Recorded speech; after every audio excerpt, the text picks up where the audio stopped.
تازہ ترین ویڈیوز کے لیے چینل کو سبسکرائب کر کے بیل آئیکن اور آل نوٹیفیکیشن پر کلک کریں۔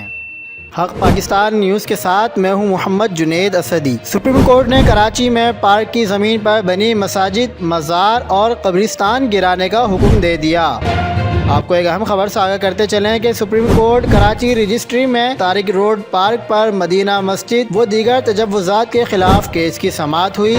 چیف جسٹس نے برہمی کا اظہار کیا کہ کیا اب تک واگزار کیوں نہیں کرائی جگہ؟ کیا کیا ہے آپ لوگوں نے اس شہر کراچی کے ساتھ؟ شہر ایسے بنا دیا کہ مکمل تباہ کر کے دوبارہ بنایا جائے گا، جیسے پولینڈ، جرمنی، فرانس کو بنایا گیا ہے۔ PECHS سب سے بڑی کچی آبادی بنا دی گئی ہے، گلی گلی میں اونچی اونچی عمارتیں کھڑی کر دیں۔ اگر 6 شدت کا زلزلہ آ گیا تو پھر کیا ہوگا؟ کروڑوں لوگ مریں گے۔ عدالت نے کڈنی ہل پارک کی زمین مکمل واگزار کرانے اور پارک کی حدود میں قائم بسم اللہ مسجد، مزار اور قبرستان بھی ختم کرنے کا حکم دے دیا ہے۔